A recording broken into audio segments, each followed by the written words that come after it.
There's a window of time every single morning, about 90 seconds, when your heart is under more physical stress than at almost any other point in your day. Not during a workout, not during an argument, not while climbing stairs, right after you wake up. It sounds strange because waking up feels like nothing. You open your eyes, you sit up, you start your day. But underneath that ordinary moment, your body is running through one of the most demanding transitions it performs every 24 hours. And a large body of cardiovascular research has spent decades trying to understand why so many heart attacks, strokes, and dangerous heart rhythms happen to occur in exactly that window. This isn't a video built around fear. It's built around a simple idea. If you understand what your cardiovascular system is actually doing in the minutes after you wake up, you can work with it instead of against it.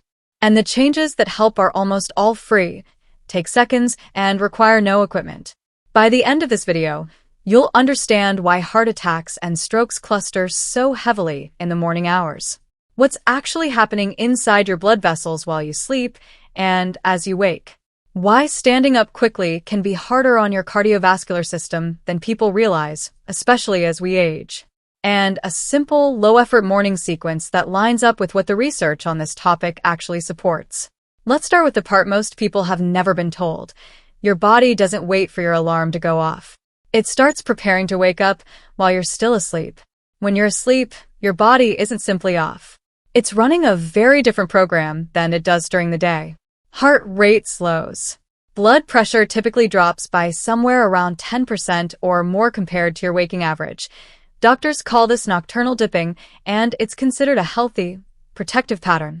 Your nervous system shifts toward what's called the parasympathetic state, the rest and digest mode, as opposed to the fight or flight mode you use during stress or activity. This dip matters. Research on circadian rhythms and cardiovascular health has shown that people whose blood pressure doesn't drop properly at night, what's called a non-dipping pattern, have a meaningfully higher long-term risk of cardiovascular events. So that nightly low-pressure period isn't wasted time for your heart. It's recovery.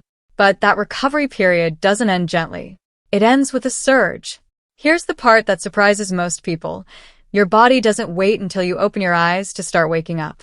Cortisol, often called the body's primary stress hormone, though stress hormone undersells how many things it actually regulates, begins rising before your conscious mind does. So do catecholamines, a family that includes adrenaline and noradrenaline. These are the chemicals responsible for increasing heart rate, increasing the force of your heartbeat, and constricting blood vessels to raise blood pressure. This is sometimes called the cortisol awakening response, and it's a completely normal, evolved mechanism. Historically, it likely helped prepare early humans for the physical demands of the day ahead, finding food, avoiding predators, beginning activity after a period of stillness. It's not a malfunction. It's a feature. The issue isn't that this surge happens. The issue is what it does, mechanically, to a cardiovascular system that, particularly as we get older, may already be working with less flexibility than it used to have. Multiple lines of research converge on the same finding here.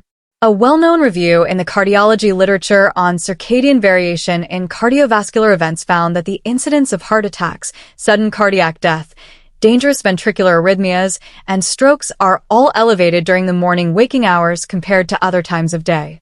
Some studies looking specifically at the timing of heart attacks have found the incidence in the morning hours can run roughly 3 times higher than the lowest risk periods of the day, such as late evening.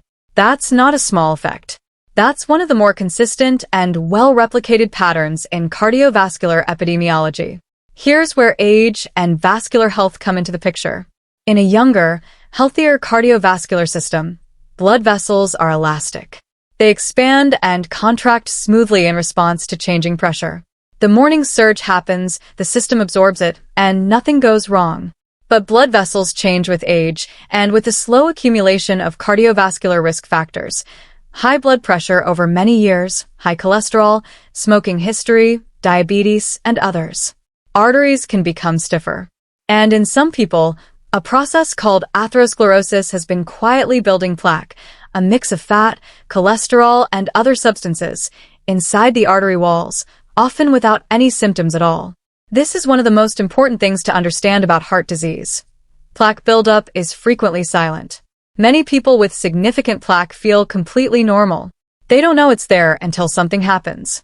And here is the mechanism that researchers believe links the morning surge to that something happening. When catecholamines spike and blood pressure rises sharply, it increases mechanical stress on the artery walls, what's sometimes described as increased shear stress. If a plaque deposit is unstable, this added stress can, in some cases, contribute to plaque rupture. A ruptured plaque exposes material that the body's clotting system reacts to aggressively, forming a clot. A clot that blocks a coronary artery is a heart attack. A clot that blocks an artery feeding the brain is a stroke. Researchers studying immune and cardiovascular biology have specifically pointed to this combination. The morning surge in catecholamines and cortisol increasing vascular shear stress while also promoting clot-prone platelet activity as a likely explanation for why heart attacks, sudden cardiac death, and even aortic dissections cluster so heavily in the early morning. To be clear, this is not something that happens to everyone, and it is not inevitable. It is a risk pattern that shows up at the population level, driven by people who already have some degree of underlying cardiovascular vulnerability, much of which may not yet be diagnosed. So that's piece one, a hormonal surge that's completely normal, landing on a cardiovascular system that, in some people, is more fragile than it appears from the outside. Now let's talk about the second piece, what your blood itself is doing overnight. Every person, every single night, loses fluid simply by breathing, by normal skin evaporation, and through ordinary kidney function, all while going 7 or 8 hours without taking in a single sip of water. This is true whether you feel thirsty in the morning or not. Thirst is a fairly late signal of dehydration, not an early one. The practical result is that by the time you wake up, your blood is somewhat more concentrated, meaning relatively less water relative to its solid components than it was when you went to sleep.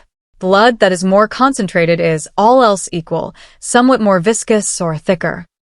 Thicker blood requires more cardiac work to circulate. But there's a second, more important factor that compounds this. Clotting activity itself follows its own daily rhythm, and it doesn't run flat throughout the day. Research on circadian rhythms in cardiovascular disease has found that platelet aggregation, essentially how readily clotting cells clump together, increases in the morning hours. At the same time, the body's natural clot-dissolving system, called fibrinolysis, tends to be relatively less active during this same window. Researchers describe this combination as a state of relative morning hypercoagulability, a body that is briefly somewhat more clot-prone than it is later in the day. This has actually shaped real medical practice. Some studies have found that taking certain blood-thinning medications, like low-dose aspirin, in the evening rather than the morning may more effectively suppress the platelet activity spike that happens upon waking. This is an active area of research called chronotherapy, timing medication to the body's natural rhythms rather than just dosing it at a fixed clock time, regardless of what's actually happening physiologically at that hour. So to put the picture together, in the morning you tend to have a hormonal surge raising blood pressure and heart rate, blood vessels under more mechanical stress, blood that is somewhat thicker than usual, and a clotting system that is briefly tilted toward clot formation rather than clot breakdown. None of these factors alone is necessarily dangerous. Together, in a vulnerable cardiovascular system, they describe a window of elevated risk, which is exactly the pattern that population-level studies on heart attack and stroke timing have repeatedly found. This is also, by the way, one of the reasons doctors emphasize taking blood pressure medication consistently and at the time recommended by your physician. The morning window is precisely when good blood pressure control may matter most. Now, let's talk about something almost nobody connects to any of this, the simple act of standing up. When you're lying flat, blood is distributed relatively evenly through your body.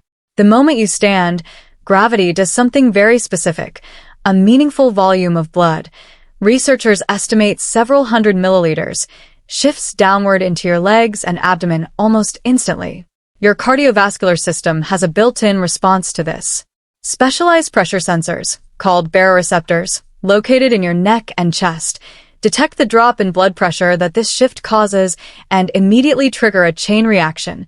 Your heart rate increases slightly and your blood vessels, particularly in the legs, constrict to push blood back upward and stabilize pressure to your brain. In a healthy young adult, this reflex is fast. It happens within a few heartbeats and most people never notice it at all. As we age, This reflex can become slower and less precise. The medical term for a significant blood pressure drop upon standing is orthostatic hypotension. Generally defined as a drop of at least 20 millimeters of mercury in systolic blood pressure, or at least 10 millimeters of mercury in diastolic blood pressure, within a few minutes of standing. This is not a rare or obscure condition. Estimates vary, but orthostatic hypotension becomes substantially more common with age and is also more common in people taking blood pressure medications, diuretics, or several other common drug classes. It's one of the more frequently underdiagnosed conditions in older adults, partly because the symptom, a brief dizzy or foggy feeling upon standing, is often dismissed as a normal, harmless part of getting older rather than reported to a doctor. It is worth taking seriously for a few reasons. First, orthostatic hypotension is associated with an increased risk of falls, which, in older adults, carry their own serious health consequences, including fractures and head injuries. Second, the body's compensatory response to a sudden pressure. If you want to go deeper on any of this, the role of blood pressure medication timing, what orthostatic hypotension feels like in more detail, or how circadian rhythms affect other parts of health, let me know in the comments, and I'll consider it for a future video. Take care of yourself, and I'll see you in the next one.